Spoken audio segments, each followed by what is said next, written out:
Let every go signal remind you that you do go farther with Signal gasoline. The Signal Oil Program. The Signal Oil Company and your neighborhood signal dealer bring you another curious story by The Whistler. Tonight, beware the bridegroom.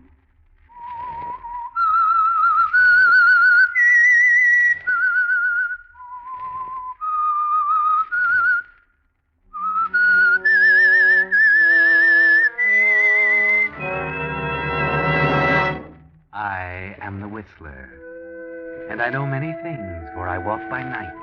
I know many strange tales, many secrets hidden in the hearts of men and women who have stepped into the shadows. Presently I'll tell you of nameless terrors of which they dare not speak.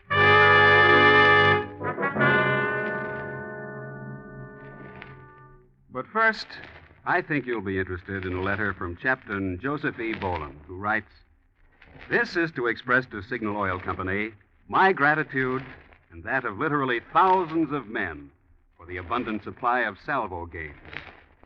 Both on the outbound voyage and on the return trip, when we brought back many wounded and battle-weary men, you could find salvo games in progress on any part of the ship. And I noticed that whereas card and chess and other games were often interrupted when I walked by, salvo players were so engrossed they couldn't see anything but their game. I sincerely hope Signal Oil Company will be able to continue their generous supply of this excellent game. Friends, several weeks ago, we announced on this program that a limited supply of salvo games would be available to the public. There are still a few of these games left at Signal stations. However, in view of the constantly increasing demand for salvo games from men in the armed forces, the Signal Oil Company feels that from now on, every salvo game should be sent where it's most needed, for the recreation of our boys in uniform. And now, the Whistler.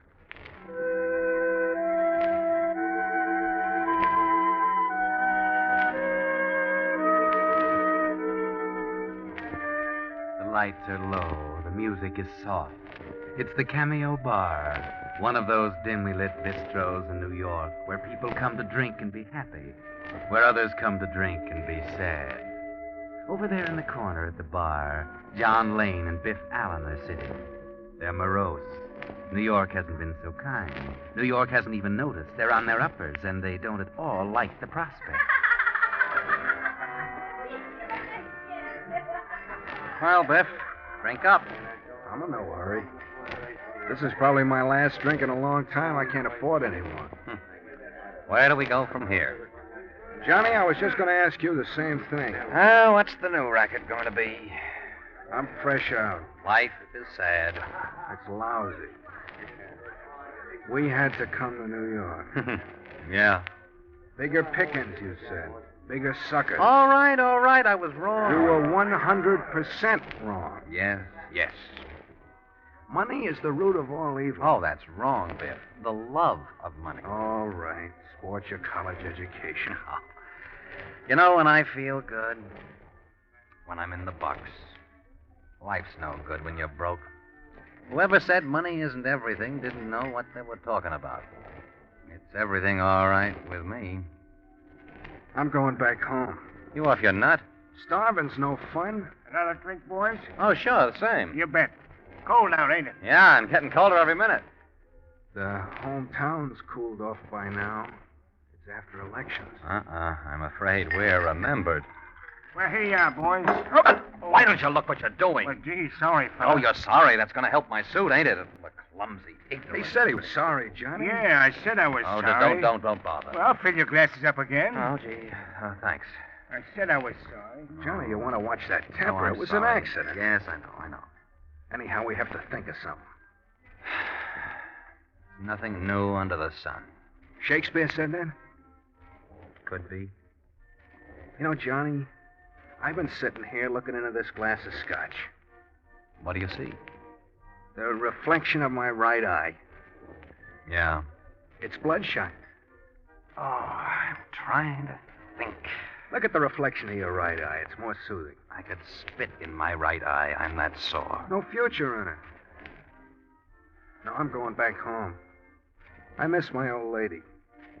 She could fix a beef stroganoff that would melt in your mouth. You got exotic tastes. What's wrong with you? I miss my old lady. Oh, she'd throw you out of the house. You know, Johnny, maybe we could try to dream up something sort of legal. I tried that once. Yeah. Hey, look. What? That mouse in a red dress. Where? There. Sitting alone in the booth. Too skinny. She's passing out. So? Let's give her a hand. Oh, listen, Sir Galahad. We're desperate, ain't we? An all-time low. Well? I don't get it. Hey, wait a minute. Maybe I do. You're the smooth one of this combo. Go ahead. Worth a chance. Maybe fate sent her. She's got class. I'm not interested in her social background. It's her money I'm thinking about. Them's real diamonds on her fingers, or I'm a cross-eyed kangaroo. Stay here. Now make it good, Johnny. Remember the mortgage on the old homestead. This isn't chivalry gleaming in my eye, but it may pass for it. You leave it to me. Who knows? She might pave the way to a whole acre of beef stroganoff.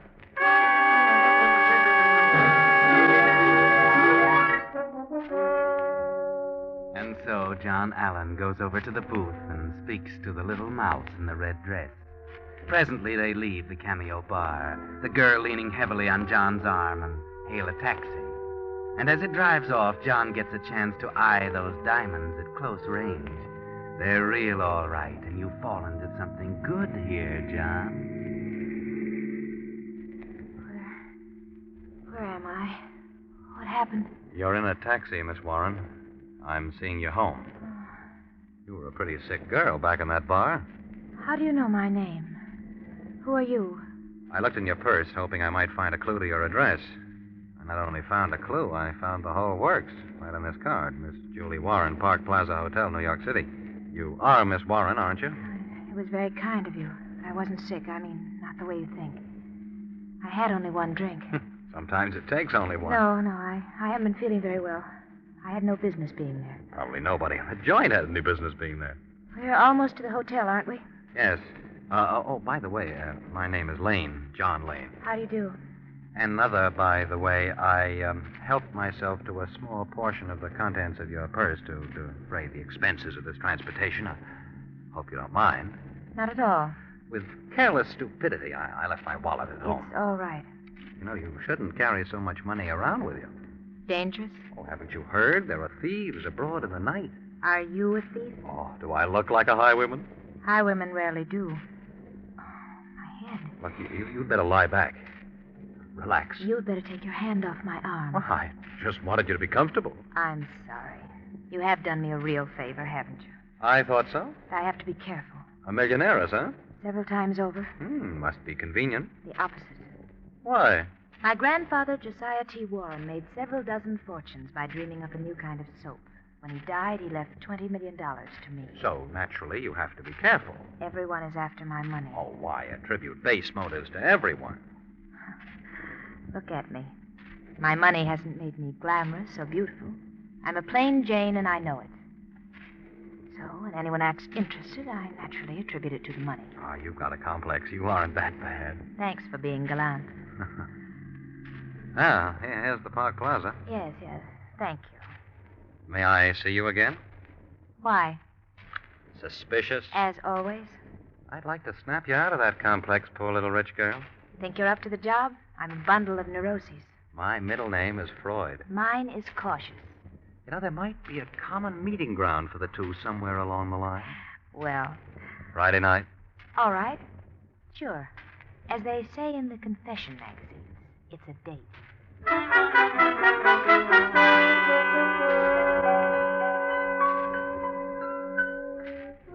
Yes, it's a date, John Lane. It was easy, wasn't it? She may be cautious, but not cautious enough. And so you take back the good news to your friend Biff. Hello, Biff. Johnny, well? We're set. Honest? What a break. Good hunch, huh? Oh, lead pipe cinch. Tell me. She's bored. Yeah? She's got millions, and she's bored. Holy cow. Oh, what we stepped into. Yeah, but can you step out when you want to? Who said I wanted to step out? What do you mean, Johnny? Now, don't say I didn't warn you, Biff, but you are now looking at the lucky gent who will shortly marry and settle down with Julie Warren, the soap heiress.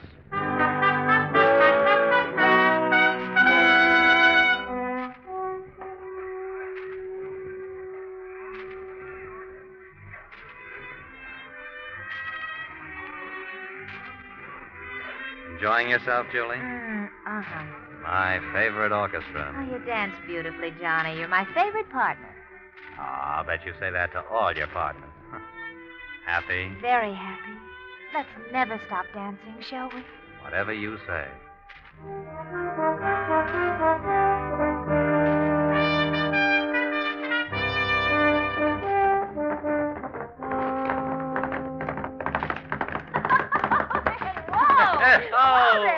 Say, you're good. You know, I was raised in a farm in Michigan. I've been riding since I was 9, but you gave me a real race. Well, I should, Johnny. I went to the best riding academy. Tired? Not a bit. Oh, you look swell, Julie. Radiant. I owe it to you, Johnny. You got me out of that shell and into the open. These weeks have been wonderful. Come on. I'll race you back to the stable. Okay, here I come, right after you.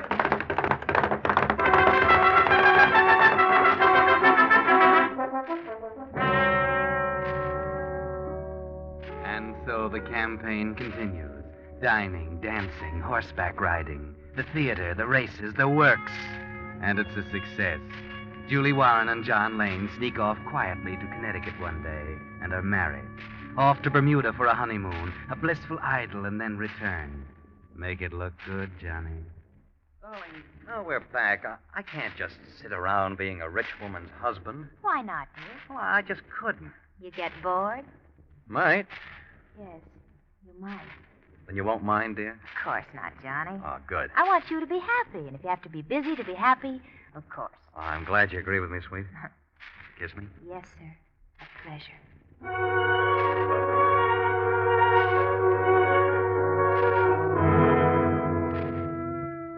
And so John Lane gets a job, or so he tells Julie.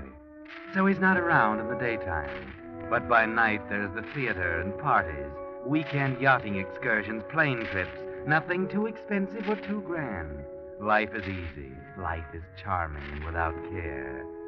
The marriage of John Lane and Julie Warren is a sensational success until one day... Hello, John. Hiya, darling. Back from work so early. Yes, I'll have to hurry and dress. By the way, we're not going to the theater tonight. Oh? Why not? We've some talking to do. Oh, what do you mean? Johnny, you love me, don't you? Of course, dear. That's good. Well, what are you leading up to, Julie?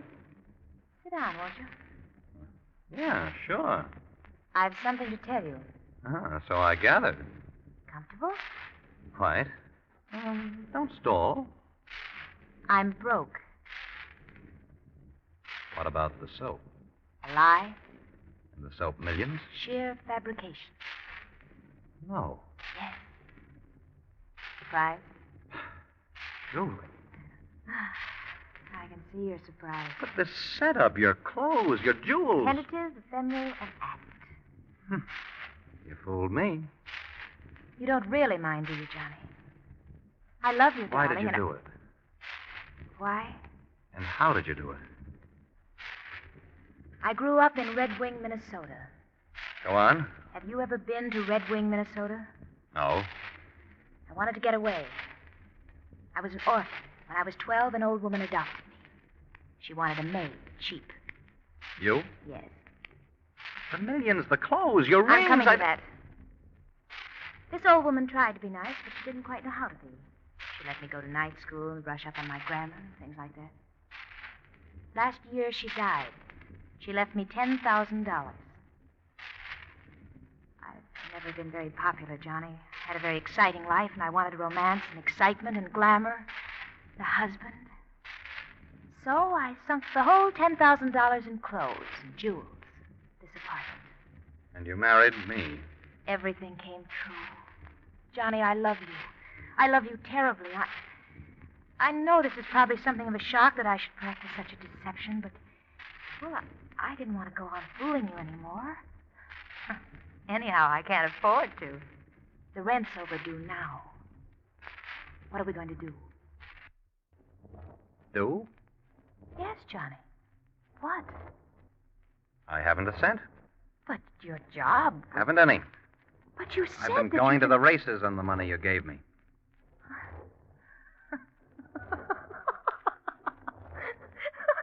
Then we're both fakes.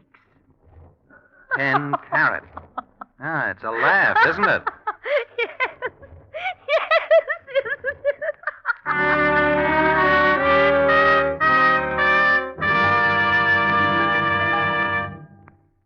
You are listening to The Whistler, brought to you by your friend, the Signal Oil Company, marketers of famous Signal gasoline, your best buy today. Remember to let every go signal remind you do go farther with Signal gasoline.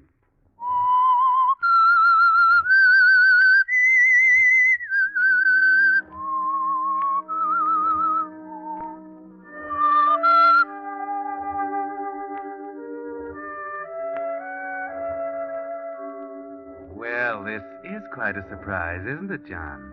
You married Julie because you thought she was worth millions. Now you find out she hasn't a cent. Two cheats caught with each other. So you go out for a walk to talk things over and to have a talk with Biff Allen at his rooming house. You're kidding, Johnny. No, I'm not kidding. She hasn't got a cent. The rent's overdue. Won't believe it. We got taken by a mouse in a red dress. I'm not so sure. What do you mean? Maybe we'll come out of it okay after all. How? The dame hasn't got any money. I've just remembered something. An insurance policy. Huh? An insurance policy? Yeah, for 20 grand. I don't get it. No, but I do if she dies. Yeah? Yeah, I ran across it one day in her things. She said she'd forgotten about it, but now that we were married, she'd have me named as beneficiary. And she did? Yeah, she did. I saw to it. Mm-hmm. But I still don't see. You don't get it until she dies. That's right. And she's good for plenty of years yet. Yeah, And we need the money now. right again. So, there's only one solution. Yeah, what? She's got to die now. Oh, but she... Wait a minute, Johnny, no. We've done a lot of things, but we never got into anything like that. I don't plan to. I'm not interested in murder. In this state, you burn. Not me. I'll figure a way. I won't get caught. Johnny, listen, plenty of guys have tried, and they got caught. Don't do it. We can make money some other way and live to enjoy You it. worry too much, Biff. Now, don't worry. I'll be okay. Johnny, you mean you're really going to do it? Yes, I am. I'm not going to be made a sucker by a mouse in a red dress.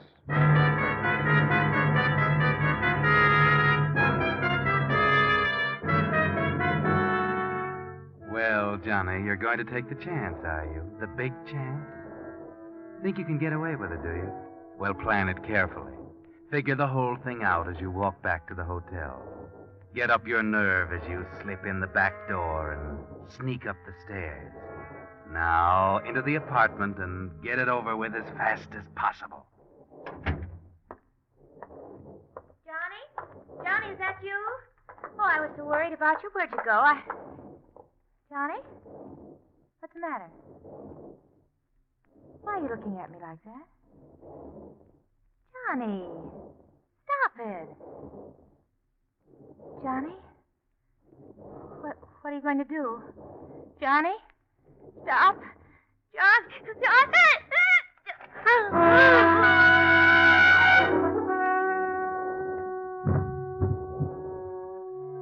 All right, it's done. Now your plan. The plan you thought of coming back here. That's it. Drag out the bureau drawers. Throw their contents on the floor. Knock over chairs. Make it look good. Make it look like a terrific struggle. Like a burglar had tried to rifle the place. Yes, that's it. It's a shambles. Now, get out of here quickly. Down the back stairs, the way you came in. Don't let anybody see you. And hurry to the Cameo bar.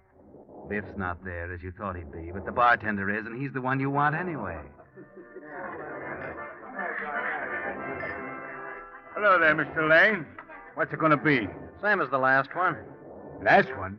But you didn't have any other drink. Oh, sure I did. Don't you remember? About 15 minutes ago? Hey, you're joking, Mr. Lane. You just came in. You haven't been here all day.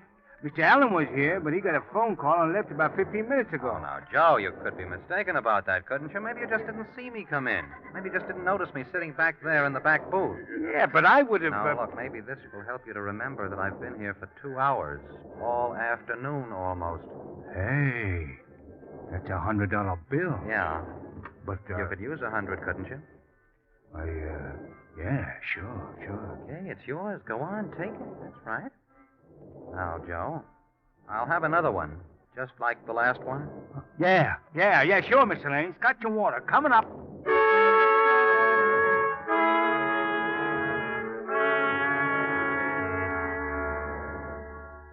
Simple, isn't it, Johnny?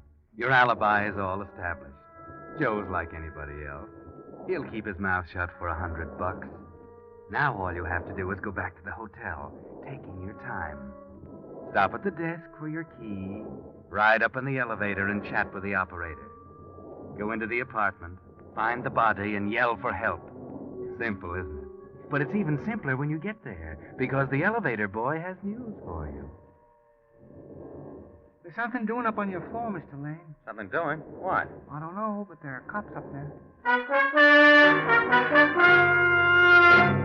This is even better. Somebody's already found the body. A chambermaid, perhaps. You get off, go in, and there they are. Why, what's the matter? What's going on here? Oh, you're Mr. Lane? Yes, I'm Mr. Lane, but what are all these... I'm sorry, Mr. Lane. I have some bad news for you. Oh, what's the matter? What's happened here? Where's Julie? I'm sorry, Mr. Lane. There's been a tragedy. Your wife is dead. Dead? Dead? No, it can't be. It can't be. Now, please, Mr. Lane, I'll take it. Hey, somebody, hurry up, bring me some water. Hurry up, get it over here. That's right, Johnny. Put on a good act. Lay it on thick. Take a few minutes before you're coherent enough to ask the inspector a question. How did it happen? One of the maids saw a suspicious character breaking into your room. She called the police, but we didn't get here in time to save Mrs. Lane. The place was in shambles, and she'd been strangled. You said a suspicious character? Yes, a burglar. We got here in time to catch him just as he was trying to leave. You caught him? Yes. Don't worry, Mr. Lane. He'll be brought to justice for the murder of your wife.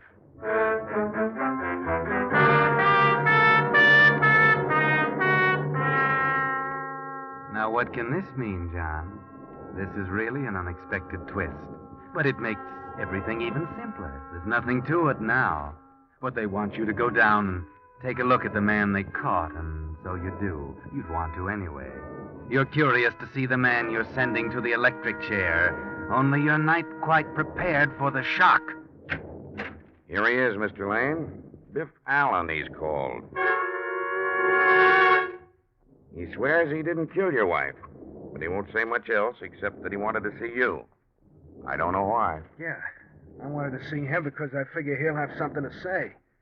I figure he'll tell you I couldn't have killed his wife. Go on, Johnny, tell him. You know this man, Mr. Lane? Why, Go on, Johnny, tell him I didn't kill her.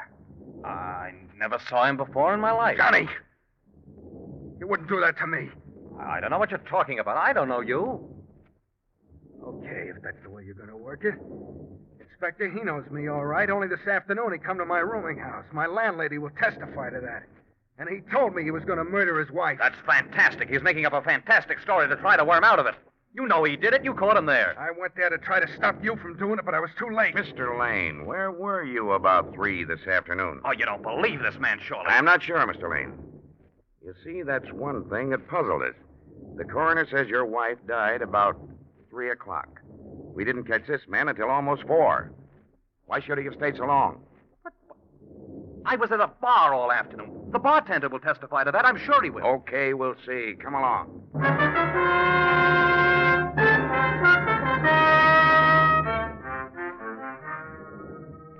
Things aren't going so well, are they, Johnny? Now everything depends on Joe, the bartender. But you can depend on him, can't you, Johnny? You the bartender here? You've been on duty here all afternoon? Yeah, sure. From 2 o'clock on. Okay. Did you ever see this man? Oh, yeah, sure. That's Mr. Lane. Was he here about 3 o'clock this afternoon? What? No. No, he wasn't. He gave me $100 to say so, but he wasn't. He didn't get here till after 3:30. Why, you... Here, take it easy. I'm sorry, Mr. Lane. I thought it was just your wife you wanted to fool. I had no idea it was anything to do with the police. I can't take any chances like that, Mr. Lane. I would have told you that. All right, Lane, now you'd better come along with me. Quietly.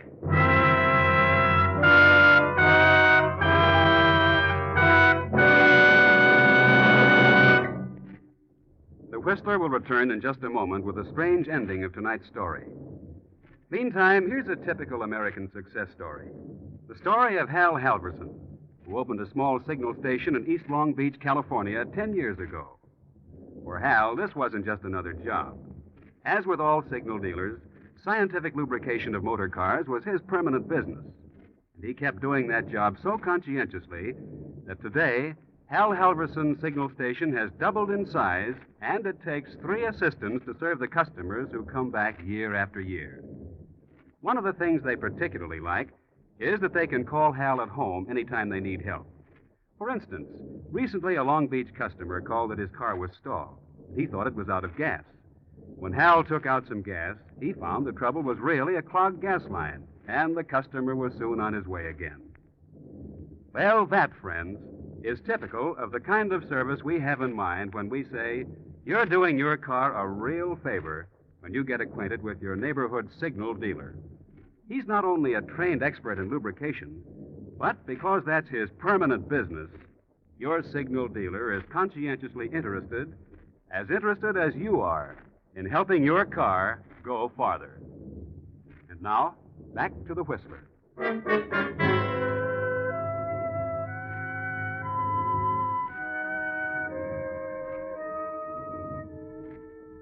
Yes, Johnny Lane now sits brooding in a solitary cell up the river. You can't blame him for being unhappy about Biff wandering in and spoiling the setup. Only what he's really unhappy about is that Biff didn't get there a little sooner in time to stop the murder. Yes, you see, the reason Biff came to the hotel and broke into the room was to stop Johnny, to tell him that there was no need to murder Julie, that he had checked up and found out that she was a long way from being penniless. In fact, $20 million away from it. She invented the penniless story to test Johnny's love for her. She really loved him, and she didn't know what a chance she was taking. And he didn't know he was throwing away the sweetest chance of his life. Yes, he's sad, all right, but not for long. The state's going to end his troubles for him any day now.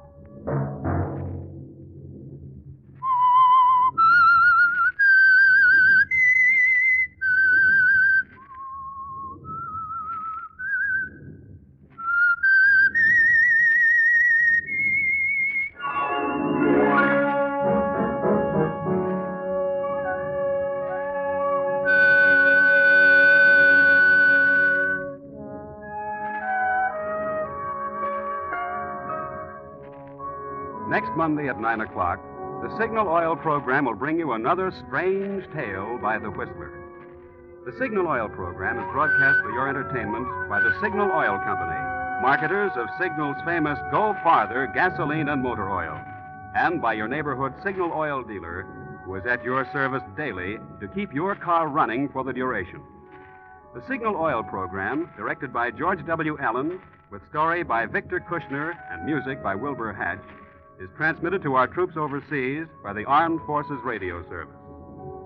Bob Anderson speaking for your friend, the Signal Oil Company, and suggesting once again that you let every go signal remind you that you do go farther with Signal gasoline.